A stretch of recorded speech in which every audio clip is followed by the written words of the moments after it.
طيب نشرح بقى الجزء بتاع ال1 dimension.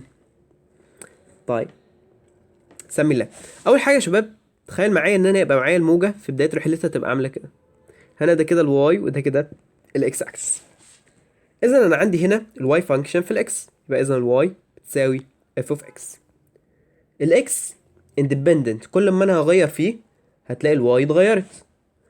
طيب تعالى كده شوف معايا الشكل دوت. في الحالة دي ايه اللي حصل؟ في الحالة دي احنا اخدنا شوية من الجزء السالب للاكس اكسس. خلاص طالما احنا في الجزء السالب قلناها المرة اللي فاتت دي، في الجزء السالب اجمع، في الجزء الموجب اطرح ايه واجمع ايه. كنا في المرة اللي فاتت شغالين على الزاوية بتاعة الفاي، فاكر الحتة دي؟ اللي هو لما كنا بنجيب الاكس بتساوي الامبليتيود بعد كده ساين اوميجا تي زائد الفاي، عشان كنا داخلين في ناحية اليسار. تمام، هنا برضو نفس الحكاية. لو انا عايز اجيب لك الواي في الحالة الاولى دي مثلا نسميها في ستيت 1، فساعتها دي كده هتساوي ايه؟ دي كده هتساوي الاف بتاعت الاكس بلس مثلا ايه، هنسمي دي كده تي ودي كده اكس بلس تي. تمام، يبقى الفانكشن بتاعت الاكس بلس تي. طيب لو انا بقى عايز العكس، لو انا عايز مثلا الواي بتاعت الاتنين دي اللي هي هتبقى مثلا دي، قال لك خلاص وقتها هتقول الفانكشن x minus t. ده ازاي يعني؟ هيبقى رسمتها عامل ازاي؟ اللي هو العكس، يعني بدل ما انا كنت جاي كده، لا هتلاقيني عامل كده. فبالتالي احنا هنطرح مين؟ هنطرح التي ده اللي هي الجزء ده كده. اوكي، بس كده هي دي الفكره بتاعت الموضوع كله. اذا لو عايز اكتبها بصيغه عامه هقول لك ان الاف دي كده بتساوي الفانكشن of x minus or equal t. اوكي بس كده. طبعا احنا مش علينا الاثبات التاني بقى اللي هو الاثباتات الكتيره دي، مش مقرره علينا لا. طيب خدت قبل كده حاجه اسمها تداخل هدام وتداخل بناء؟ اه فاكرها. التداخل البناء والتداخل الهدام ده كان بيحصل ما بين ايه؟ ما بين موجتين داخلين في بعض. تخيل مثلا الاتنين اللي كانوا بيلعبوا قصاد بعض شد الحبل، بدل ما يلعبوا شد الحبل واحد عمل موجه كده والتاني قصاده عمل موجه كده. تخيلها معايا. تمام، واحد اهو، واحد اهو، ده كده مسك الحبل اهو هيعمل موجه، وده كده ماسك الحبل اهو هيعمل موجة. الموجة دي بعد شوية بعد شوية بعد شوية بعد شوية بعد شوية شوية ايه اللي حصل؟ بدأت الموجة دي تتداخل مع الموجة دي فيعملوا موجة كبيرة. يبقى ده اسمه ايه؟ اسمه تداخل بناء، الموجتين اتجمعوا على بعض. طيب تخيل نفس الحوار. انا يعني خلاص نعملها رسمة تانية، الناس كتيرة يعني قلة الناس. طيب تخيل برضه نفس الحوار، ده يعمل موجة كده، بس ده بقى ايه؟ انا لما اعملها لتحت تفزلك شوية. طيب جينا هنا كده شويه، ايه اللي حصل بقى؟ اللي حصل ان ده اسمه تداخل ايه؟ تداخل هدام. لو الموجه دي نفس الموجه دي فبالتالي هتلاقينا عملنا خط كده. طيب لو دي مثلا كانت اكبر شويه فهتلاقيها طلعت لفوق شويه، مش موضوع يعني. تمام، يبقى ده كده اسمه تداخل هدام، وده كده تداخل بناء. تمام، اسمهم بالانجليزي انتر انتر حاجه باين. لا بصراحة مش متذكر، ما علينا. المهم ان انا عندي دي اسمها انترفرنس بوينت، وهنا انترفرنس بوينت اللي هي النقطة بتاعة الاندماج مع بعض، يعني سواء بناء او هدام. بس كده. طيب خلينا ندخل على صفحة تانية بحيث ان انا اشرح حاجة مهمة جدا جدا جدا واثباتها علينا. اسمها يا شباب speed of waves، سرعة الموجة. طب ما احنا لسه واخدين من شوية حاجة برضو كان اسمها سرعة الموجة. اه، ولكن السرعة بتاعت الموجة التانية دي كانت بتعتمد على حاجتين. ايه هما الحاجتين اللي احنا قلناهم؟ قلنا التردد، وقلنا مين؟ وقلنا الطول الموجي. لا هنا بقى احنا هنعتمد على حاجات تانية، او هنجيب سرعة الموجة بدلالة حاجات تانية. ايه هي الحاجات التانية دي؟ القوة اللي انا بأثر بيها، يعني القوة اللي انا بأثر بيها للموجة. ولعلمك القانون اللي احنا لسه واخدينه ده اساسا بتاع الموجات الكهرومغناطيسية. لو فاكر يعني في ثالثة ثانوي لما كنت بتشتغل بيه على موجات الصوت، واساسا بتاع الموجات الايه الكهرومغناطيسية.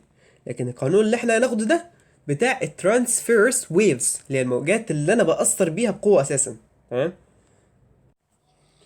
طيب ودايما سرعة الموجة اساسا ثابتة، يعني في القانون اللي فات دوت يا شباب، اللي هو ال V بتساوي اللامدا مضروبة في ايه؟ مضروبة في النيو اوف الفريكوانسي. السرعة نفسها ثابتة، زي مثلا سرعة الصوت اللي هي 343 متر كل ثانية، دي كده ثابتة، قيمة ثابتة ما بتتغيرش. تمام؟ طيب، لكن الكلام اللي معانا ده هيتغير على اساس الفورس اللي انت بتأثر بيها. لازم تكون فاهم كويس، ها؟ طيب، the speed of waves، سرعة مين؟ سرعة الموجة. صلى على سيدنا محمد عليه افضل الصلاة واتم التسليم. اولا هاجي برضو زي ما عملنا بس بالظبط في البندول، هرسم لك كده على جنب شكل الموجة، ولعلمك ده اثباته شبه البندول بالظبط، يعني هو لطيف وسهل مش صعب يعني. تخيل ان ده كده مقطع من الموجة. يعني بص، تعالى على جنب كده نغشش بعض. ادي كده كانت الموجة بتاعتي اللي احنا لسه راسمينها. انا بس هاخد المقطع ده كده اشرح عليه، ماشي؟ طيب، يبقى نشيل اللي احنا عملناه ده. طيب، وبعدين بقى، ولا بعدين ولا قبلين، هنعمل بس كده فورس وفورس من هنا، والفورس دي الفورس اللي انا كنت اصلا مقصر بيها، وهسميها مثلا ايه؟ اسميها اف اوف تي. تمام؟ وهنا كده برضو اف اوف تي. طيب، وبعدين تعالى كده نعمل محور رأسي، ونعمل هنا كده محور افقي. طيب، سمي لي دي كده سيتا. طبعا انت اللي هتثبت كل ده، ها؟ انت اللي هتثبته. تعالى من هنا كده لحد هنا، من هنا كده لحد هنا. طيب، ممكن اسالك سؤال؟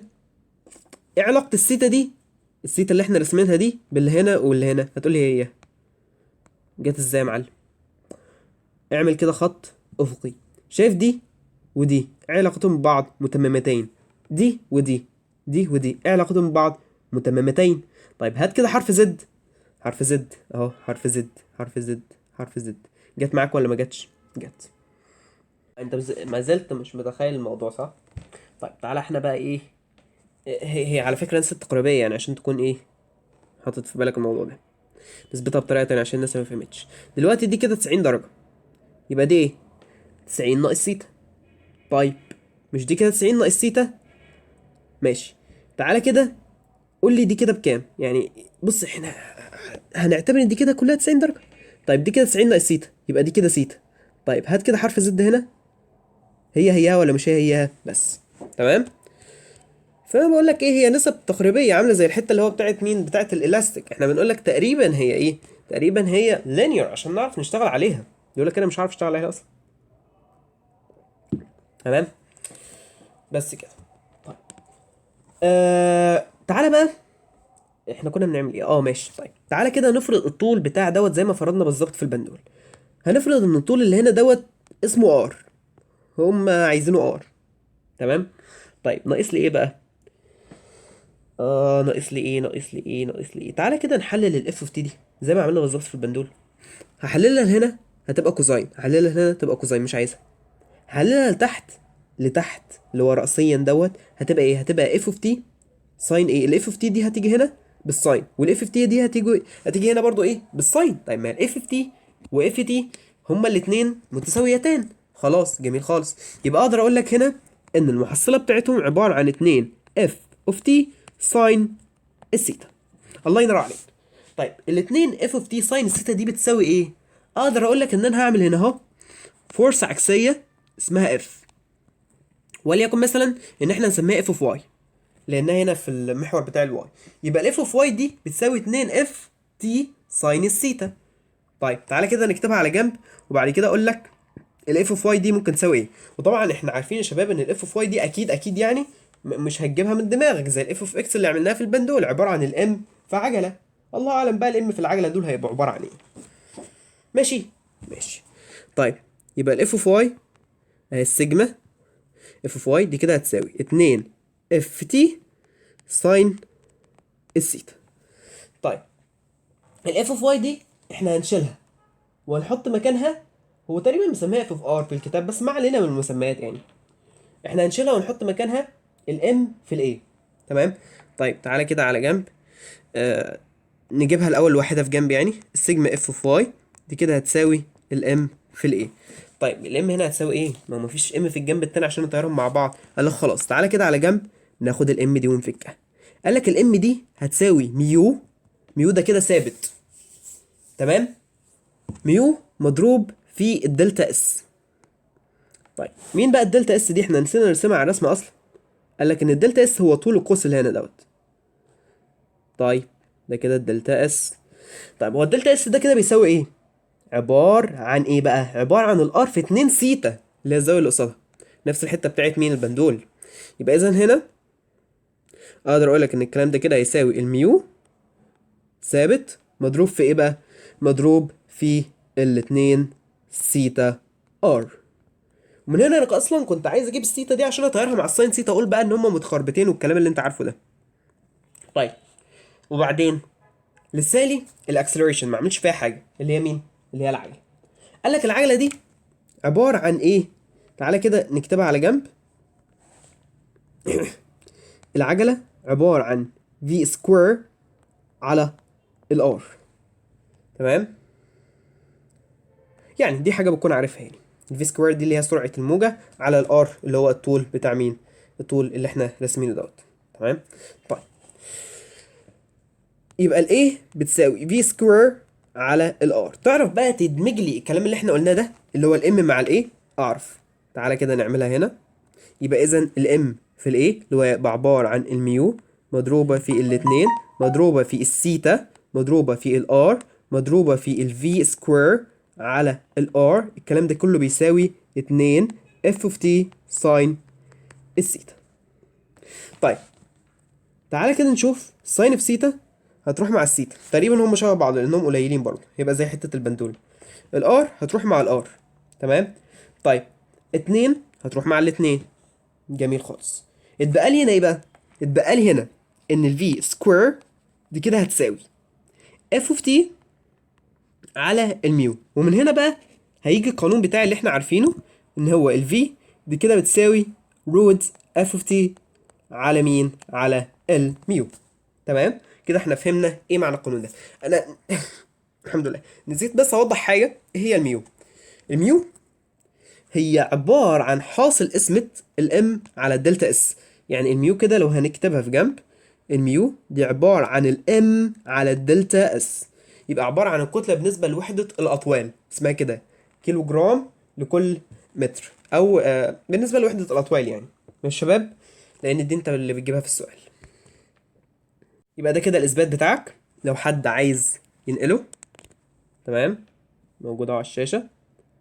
طيب ندخل بعد كده على حاجه اسمها wave reflection، على الجزء بتاع reflection of waves. لو تلاحظ معايا هنا انا عندي نوعين اللي هو الفيكسد اند والفري اند، تمام؟ ايه الفرق ما بينهم؟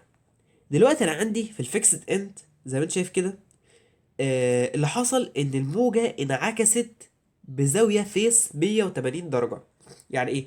الموجه كانت رايحه بالشكل دوت، وبعد كده اهي ده شكل الموجة اهو، الموجة فيكسد هنا، تمام؟ ثابتة في نفس الحتة دي كده، هي متغيرتش. اللي حصل دلوقتي ان هي انعكست 180 درجة لأسفل، تمام؟ وبترجع تاني. لكن في الشكل بتاع الفري اند اللي حصل ان هي ما انعكستش 180 درجة. امال ايه اللي حصل؟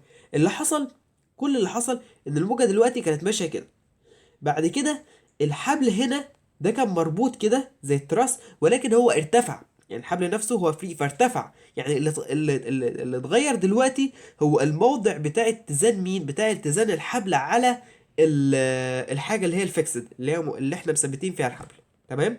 بس كده. هو دي نفس الحته بتاعت الفري، لذلك هو مسميها لك فري اند. هي نفس حته الفري اند، يعني حته ان ما الحبل يكون ملفوف كده واحنا سايبينه فري حر، هو نفس الفري اند بالظبط. انا اقدر اقول لك هنا ان الموجه في حته الفري اند الموجه ما انقلبتش، تمام؟ ما حصلهاش عمليه الانفيرس، لا هي فضلت زي ما هي قمه. طيب لو كانت راح اساسا قاع تفضل زي ما هي قاع، تمام؟ لكن في حاله الفيكسد احنا الفيز بتاعتنا اتقلبت ل 180 درجه. طيب في حته انتقال الموجات ده بيبان جدا لما بيبان جدا في الحته اللي هي بتاعت ما بين سطح الميه مثلا وسطح الاير، او اللي هو في فرق في الكثافات ما بين اي سطحين فيهم فرق في الكثافات. زي هنا مثلا هو جه هنا مثلها لي بشكل اوضح شويه على الحبال، جاب لك حبل سميك وحبل ايه وحبل رفيع شويه. فقال لك دلوقتي لو انا عندي الموجه هتنتقل من الحبل السميك الى الحبل الرفيع، والعكس هنا. تمام. طيب ايه اللي هيحصل في الحاله الاولى؟ في الحاله الاولى بالعقل كده، لو هي تنتقل من السميك الى الرفيع، فبالتالي هتلاقي الرفيع زي ما بقول لك كده ارتعش. تمام. يبقى الموجه هينتقل جزء كبير جدا جدا جدا للحبل اللي نقدر نقول عليه كثافته قليله دوت.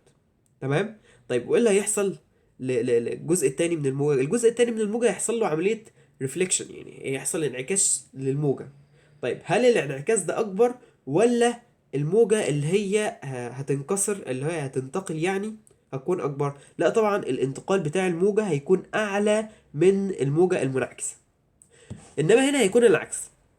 هنا دلوقتي انا عندي حبل رفيع هيعمل موجة لحبل تخين. طيب الحبل التخين دوت المفروض ان هو اقوى من الحبل الرفيع، هو هياخد الموجة. تمام. ولكن هو يعمل ريفليكشن للموجة اللي كانت موجودة على الحبل التخين، بدل ما هي هنا رجعت في نفس الاتجاه، في نفس الاتجاه بتاعها، هي كانت بتعمل بالسز لاعلى، لا هنا بقى هي هتعمل ايه؟ هتعمل بالسز الى اسفل. تمام. واخد انت بالك من الحتة دي؟ ايه اللي حصل؟ الموجة هنا الفيز بتاعتها اتقلبت 180 درجة زي ما انت شايف كده. تمام. طيب تقدر تقول لي هنا ده اكبر ولا ده اكبر؟ لا طبعا ده اكبر. الريفلكتد اكبر من ايه؟ اكبر من المنتقله. تمام، من المنتقله الى الجسم الاخر. هنا الموجه الساقطه جزء منها ينعكس وجزء منها ينتقل. تمام. والجزء المنعكس لا ينقلب. انما هنا جزء من الموجه الساقطه بينعكس وينقلب جزء. تمام. وينتقل الى الايه؟ ينتقل الى الحبل الثقيل زي ما احنا شفنا كده، ولكن اللي حصل ان هو انعكس 180 درجة. عشان تكون عارف الكثافة عكسية مع سرعة انتشار الموجة. كل ما الكثافة بتاعة الوسط زادت، كل ما الكثافة بتاعة الوسط زادت، يعني مثلا المية كثافتها أعلى من الهواء، فبالتالي بتلاقي سرعة انتشار الموجة أقل في المية من الهواء. يعني تقدر تقول هنا إن الكثافة تعتبر عكسية مع إيه؟ الكثافة تعتبر عكسية مع أهي مكتوبة هنا تقريبا. الكثافة بتكون تعتبر الكثافة الوسط عكسية مع سرعة انتشار الموجة. تمام؟